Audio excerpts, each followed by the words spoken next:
ရပေါ့နော်အင်းစိန်ထောင်အင်းစိန်ထောင်မှာပေါ့ဦးစီးမှုအဲ့ဒီ तू ကဘာလုပ်လဲဆိုတော့ငပိပြစ်ပေးတယ်ငပိရှူတဲ့ငပိရှူလို့အနံ့ရလို့ရှိရင်ကိုပေးပြောက်ပြီဒီလိုမျိုးနဲ့ခံလာရတာအဲ့တော့ဆေးဝါးမလုံလောက်မှုနေ HIV ယောဂါမျိုးတွေကူးစက်ခံနေရတာကြီးနိုင်ငံရေးချင်းစုကြားလက်ရှိမှာရှိနေတယ်ပေါ့နော်အဲ့တော့သူတို့ရဲ့စစ်တမ်းကိုလည်းကျွန်တော်တို့ရအောင်ကောက်ရမယ်အဓိကကုသမှုပေါ့နော်အဲ့တော့ဖိအားပေးရမယ်ဒီအကျဉ်းဦးစီးမှာရှိတဲ့ကျန်းမာရေးနောက်ဆုံးခုဆိုရင် ICRC ကဟလာကမ္ဘာကျက်စင်တွေအဖွဲ့ကဒီပြောရမယ်ဆိုရင်အကျဉ်းထောင်အရေးကိုကုရဲဆိုရင် ICRC ကိုကျွန်တော်တို့မေးခွန်းထုတ်ဖို့လိုဒါမျိုးတွေကိုလုပ်ပေးမှာလားဒီလိုမျိုးတွေဖြစ်နေတယ်ဘယ်လိုမျိုးတွေဆက်လုပ်ပေးမှာလဲမလုပ်ဆောင်ရင်တော့ကျွန်တော်တို့ကပြောမေးခွန်းတွေကျွန်တော်တို့ထုတ်ရမယ်လုပ်နေတဲ့ဖွဲ့တွေနဲ့ပူပေါင်းပြောမယ်ဆိုရင်လာပူပေါင်းကြပါပြောပြမယ်ဒါကြောင့်သူတို့တွေအလုံးမလုံးလို့ကျွန်တော်တို့မှဒါပြောရမယ်ဆိုအကိုတို့မီဒီယာတွေရှိနေတဲ့အတွက်လည်းကျွန်တော်တို့ကထောင်ထဲအတန်တို့ရအောင်ထုတ်ပေးနိုင်တာပြောရမယ်ဆိုတော်လန်မီဒီယာတွေရဲ့အားလည်းဒီအခက်အခဲမှာအရန်ထိရောက်တယ်ပေါ့နော်ပြောမယ်ဆိုအဲ့တော့တော်လန်မီဒီယာတွေတိုင်းကိုကျွန်တော်လေးစားတယ်ဒါကြောင့်လည်းတခါလေကြာရင်ကိုရဲ့လူမာလည်းခံစားချက်ရှိတယ်နော်ခံစားချက်နေမကောင်းတာလည်းရှိမယ်စိတ်ပိုင်းစားအဆင်ပြေပါလာမေးသမျှအတိုင်းကိုတခါလေကြာရင်ဖြေဖို့ဆိုတာလည်းအားရှိဖို့လိုအပ်တယ်ဒါပေမဲ့ဘာဖြစ်လဲဆိုကျွန်မအသက်နိုင်ဆုံးဖြေတယ်ရအောင်ဟုတ်လို့ဆိုကိုရီးယားအတန်ထွက်သွားလိုက်တဲ့ဟာကထိရောက်သွားဖို့လိုတယ်လေနော်အဲ့တော့တော်လန်မီဒီယာတွေကိုကျွန်မလေးစားတယ်အဲ့တော့အခုလို့ဆိုရင်ဒီ trend ကိစ္စကြောင့်ပေါ့ trend ကိစ္စကြောင့်ဒီမီဒီယာခန်းကဏ္ဍကြီးရက်တန့်သွားတဲ့ပြည်ချိန်မှာစိတ်မကောင်းလည်းဖြစ်ရတယ်အမေကျွန်တော်တို့အဲ့လိုမျိုးဆိုsupport တွေအများအားပေးနေဖို့လိုအပ်တယ်ပေါ့နော်ပြီးတဲ့ခါကျရင်အဲ့ဒီမီဒီယာသတင်းပညာရှင်အကိုတို့မိသားစုတွေကုညီနိုင်ရေးပေါ့ဒါမျိုးတွေလိုအပ်တယ်လို့မြင်တယ်လို့ကျမတို့ဒီနိုင်ချင်းဆိုလို့ရှိရင်လည်းကျမတို့အခုဆိုလို့ရှိရင်လည်းကျမတို့နိုင်ချင်းဖွဲ့ကပြည်သူတန်း50ရှိရတဲ့မှာကျမတို့နိုင်ချင်းဖွဲ့အင်အားနည်းနေပါတယ်အဲ့လိုပဲကုညီမှုအားလည်းနည်းနေရပေါ့နော်အခုဆို NUG ဝင်ကြီးဌာနနိုင်ငံရေးကျင့်သူကျင့်သားရေးလောက်တာအားနေတာကိုလည်းကျမတွေ့ရတာပဲအဲ့တော့ချိတ်ဆက်မှုဘယ်လိုမျိုးချိတ်ဆက်လဲဆိုတာကိုကျမတို့ကအများကြီးကြည့်နေတာဖြစ်တဲ့အတွက်အားနေခြင်းမနေခြင်းကိုကျမတို့မြင်နေရတယ်နော်အဲ့လိုဆိုတော့အားနေနေရတွေ့တယ်ဒီအကျဉ်းတော်ကိုရေးဒီ2000ကျော်ရှိတဲ့နိုင်ငံရေးကျင့်သူများအရင်ကိုလုတ်တဲ့လူနည်းနေတာပေါ့နော်နည်းတဲ့အတွက်လည်းစကားစောက်ကြည့်ခံရတာလည်းကြုံရတာရှိတယ်ကျမတို့လည်းနေရအစားစင်းနေစင်းအဲ့လိုပေါ့ခြောင်နေရတာမျိုးတွေလည်းရှိရပေါ့နော်ဥမာအဖမ်းခံလိုက်ရပြီဆိုရင်တော့မှစစ်ကြောရေးစကန်တွေမှာကျမတို့နဲ့တက်ဆိုင်လားမေးခံရတာလည်းရှိတယ်ဆိုတာသိရတယ်ပေါ့နော်အဲ့လိုမျိုးဆိုတော့တောင်းနေဆိုကျမတို့ဆက်သွယ်မဆက်သွယ်ရဲကြတော့အဲ့တော့ဘာဖြစ်လဲကျမတို့မှာလူမှုရေးဆိုတာလည်းဘယ်လိုပြောမလဲဆိုတော့နဲသွားတာပေါ့နော်နဲသွားတာပေါ့နဲသွားတဲ့ခါကျတော့ဘာဖြစ်လာလဲဆိုတော့သူတို့ဘယ်လိုပြောမလဲလူမှုရေးနဲသွားတယ်ဆိုတော့ကိုယ်တငယ်ချင်းတွေကကိုဘယ်လိုပြောမလဲဆိုတော့ကိုနဲ့ဆက်သွယ်လို့ရှိရင်ငါတို့ဒုက္ခရောက်နိုင်တယ်ဆိုတော့အဲ့တော့ဘာလဲကျမတို့ကဘယ်လိုဖြစ်လာလဲဆိုတော့လုံနေတဲ့လူတွေကအဝိုင်းကျင်းလာအဲ့ဒါကြောင့်ကျမကိုဘောင်းခတ်ပြီးကျမလုံးစရာရှိအောင်ကျမလှုပ်ဖြစ်တယ်ပေါ့နော်အဲ့တော့ဒါပေမဲ့တခုပဲခက်ခဲလာလို့ရှိရင်ဒီအချင်းထောင်နဲ့ပတ်သက်လို့ရှိရင်ကိုတတိယပြီလားဆက်သွယ်တဲ့ခါကျအရန်ပီတီဖြစ်တယ်ဟုတ်တော့အဓိကဘာလဲဆိုရင်သူတို့တွေအဲ့လိုမျိုးဆက်သွယ်လာရင်ကျမလည်းတက်နိုင်တဲ့လောက်ကူညီနိုင်တာရှိရကူညီအဓိကတခုပဲသူတို့လည်းလုံခြုံရေးရကိုလည်းစိုးရိမ်တာပဲလေအဲဒါကြောင့်လည်းအမြဲတမ်းလိုကိုယ့်ဘက်ကစမဆက်သွယ်ဖြစ်ဘူးအရင်ရင်းနှီးနေတော့မှတောင်းနေဆိုကျမအခုလည်းကျမနဲ့ friend ဖြစ်နေမှာပေါ့နော်အမြဲတမ်းလို့ကျမ like တွေပါမပေးဖြစ်ဘူးပေါ့နော်ဘာလို့ဆိုတော့ကိုယ့်ရဲ့ like တစ်ခုကိုယ့်ရဲ့ပေးလိုက်တဲ့comment တစ်ခုကြောင့်ပြည်တွင်းမှာကိုယ့်ရဲ့တငယ်ချင်းတွေတစ်ခုဖြစ်သွားမယ်ဆိုစိတ်ကတော့ဖြစ်တာပေါ့နော်ခါကြောင့်လည်းဝမ်းနေရတာပေါ့ကိုယ်ခါကြောင့်လည်းအားငယ်တာပဲလေနော်အခုကိုယ်လည်းလူငယ်ဖြစ်တဲ့လူငယ်တဘာဝတော့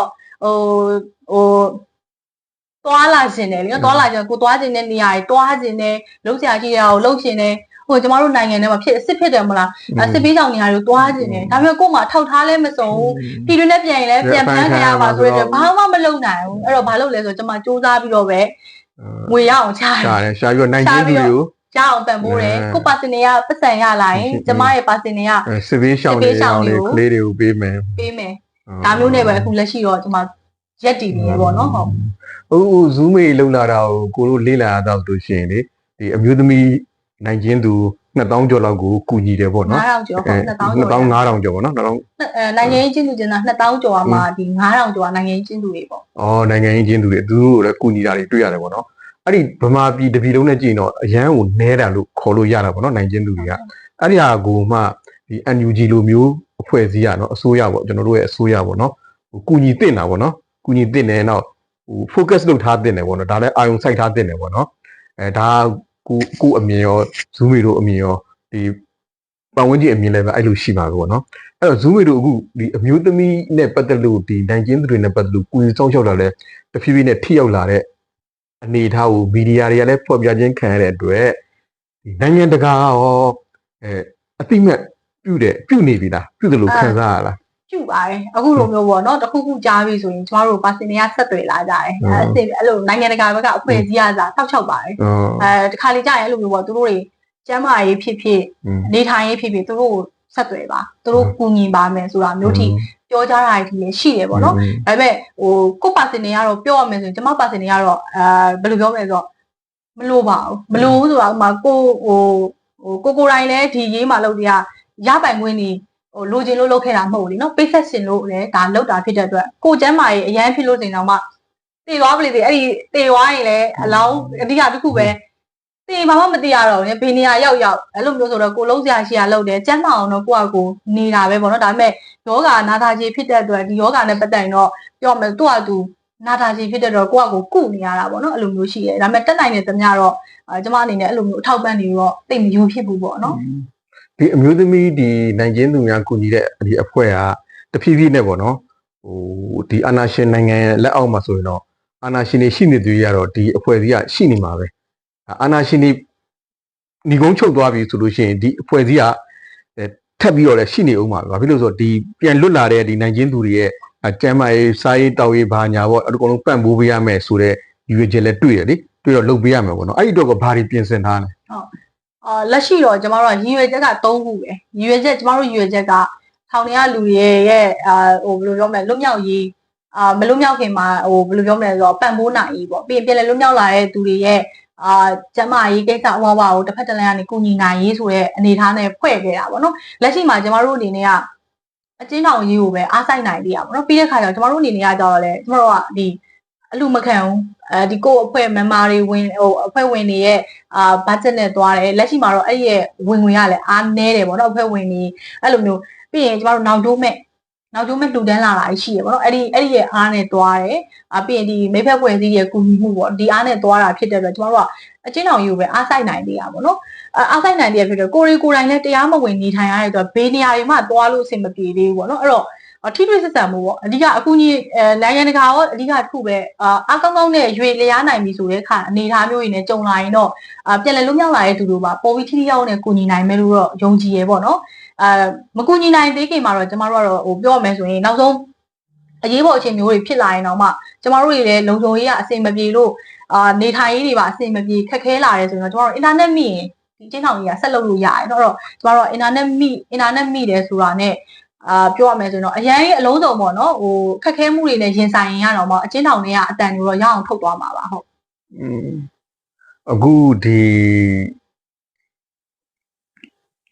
2021နောက်ပိုင်းမှာထောင်ကြခဲ့တယ်နိုင်ငံရေးမှုနဲ့လုံလို့ထောင်ကြတယ်ပြန်လွတ်လာတယ်လွတ်လာပြီးဒီဘက်ကိုပြေးလာခဲ့တဲ့သူတွေကိုရောဇူးမီတို့ကူညီတာဘယ်လိုမျိုးကူညီပေးလဲပေါ့အဲ့ဒီမှာဘာအခက်အခဲတွေရှိလဲဟုတ်အဲ့ဒီဟာမှာအဓိကတော့အဖွဲ့အစည်းကိုအကူအညီတောင်းတာနဲ့ကျမကိုပါစင်တွေကကူညီတောင်းတာများတယ်ပေါ့နော်အဲ့ဒီထဲမှာနိုင်ငံရေးအချင်းစုတွေမဟုတ်ဘူးဒီပြည်သူအမျိုးသမီးလေးတွေကစပါတယ်ပေါ့နော်နီးစက်ရပေါ့နီးစက်ရပါတဲ့အတွက်ကျမအနေနဲ့ဒါဆိုရင်ဒါစစ်ဆောင်လေးနော်စစ်ဆောင်အနေနဲ့တော့ကိုနိုင်တဲ့အပိုင်းလေးတော့ကူညီရရှိတယ်ကိုမကူညီနိုင်ဘူးဆိုတော့မှလောက်ဆောင်ပေးနေတဲ့အဖွဲ့တွေနဲ့ချိတ်ဆက်ပေးတာမျိုးတွေတော့လုပ်နေရပေါ့နော်လက်ရှိမှာဒီနိုင်ငံရေးအချင်းစုတွေဒီဘက်မှာရောက်တဲ့ချိန်မှာလဲခက်ခဲမှုတွေတော့ရင်ဆိုင်ရတာပေါ့နော်ကိုအနေနဲ့တော့ဒါစေးဟောက်လေးတွေကူညီအောင်တော့စူးစမ်းပေးနေတယ်ပေါ့နော်ဒါမျိုးတွေဟိုဆက်လုပ်မနိုင်တော့ဘူးဆိုလို့ရှိရင်တော့မှကျမအနေနဲ့ဟိုကျမတို့ဖွဲ့အနေနဲ့သူတို့ရဲ့ကျမ်းမာရေးအရေးပေါ်ဖြစ်လာရင်ဘယ်လိုမျိုးတွေဆောက်ရှောက်ပေးနိုင်မလဲဒါမျိုးတွေတော့ယာထားရှိရပေါ့နော်လက်ရှိမှာတော့ကျမတို့အနေနဲ့ဟိုထိထိရောက်ကြီးကူညီနိုင်တဲ့အားတော့မရှိသေးဘူးပေါ့နော်ဘာလို့လဲဆိုတော့ကိုရီရဲ့မတီငွေကလည်းအရန်များမနေဘူးပေါ့နော်ကိုရီရှိတဲ့ limit လေးနဲ့ပဲလာလူတဲ့ပုံမှာမူတည်လို့ပြီးတော့ပဲခွဲချမ်းပြီးတော့ဒါလှူနေရတာပတ်မိုးနေရဖြစ်တဲ့အတွက်ကျမတို့အနေနဲ့အဲ့ဒီအားထိတော့မရှိသေးဘူးပေါ့နော်ဒါပေမဲ့လည်းဆက်ပြီးတော့ကူညီညာတော့ကြိုးစားသွားမှာပါဟုတ်နောက်တစ်ခုက Zoom မေပြောတဲ့အထက်မှာဒီရွေးချက်ထဲမှာဒီလိုလာတဲ့ရွေးချက်ထဲမှာကိုတချင်းလေးတွေအောင်မြင်အောင်လုပ်မယ်ဆိုတဲ့ဟာပေါ့နော်အဲ့ဒါပါတယ်ပေါ့နော်တချင်းကအခုဘယ်နှပုတ်ရှိပြီလဲအခုဘယ်လိုတွေလုပ်နေလဲ ဟိုရှေ့လျှောက်ဆိုလို့ရှိရင်ဘယ်လိုနဲ့လက်တွဲပြီးလို့ဒီတချင်းအခွေထုတ်မယ်ပေါ့နော်ထုတ်ဖို့အစီအစဉ်ရှိလားပေါ့ဟုတ်ရှေ့လျှောက်အဓိကတော့အခုတော့ဒီထောင်ထဲမှာရေးလာတဲ့တန်တန်နောက်ကတွဲလက်များလို့နိုင်ချင်းမိခင်တို့တော့ထွက်ထားရဲပေါ့နော်ဒီနိုင်ချင်းမိခင်ကိုတော့ကျွန်မ MTV အဓိကတော့ဟိုပေါ့နော်ရိုက်ဖို့တေချာလေးရိုက်ဖို့တော့ယာထားပါတယ်တန်တန်နောက်ကတွဲလက်များကိုလည်းကျွန်မပြန်ထုတ်မယ်ပေါ့နော်အဓိကဒီနှစ်ပုတ်ကိုတော့ကျွန်မဟိုပြည်သူတွေရဲ့တကယ်အလုံးစုံဒီရေမက်တယ်ရောက်စေခြင်းနဲ့ဒါကတော့နိုင်ချင်းမိခင်ဆိုရင်ကျွန်တော်တို့မိခင်တွေကိုစားပြုပြီးကျွန်မရေးထားတာပေါ့နော်အဲ့လိုပဲကိုလိုမျိုးဟိုသားသမီးတွေထားခဲ့ရတဲ့မိခင်တွေကိုလည်းကိုစားပြုတာပေါ့နော်ပြီးတဲ့ခါကျကျွန်တော်တို့ဒီအမေစုပေါ့မေစုကိုယ်တိုင်လည်းဒီနေ့ချိန်ကြီးပြောမယ်ဆိုမေစုကဟိုကိုယ့်ရဲ့ဘဝမှာအလေးစားဆုံးမျိုးသမီးတို့လည်းပါတယ်ပေါ့နော်အမြဲတမ်းလိုဟိုတင်ဖြစ်တယ်တင်ဖြစ်တယ်ပေါ့နော်အဲ့လိုမျိုးဖြစ်တဲ့အတွက်ဒီ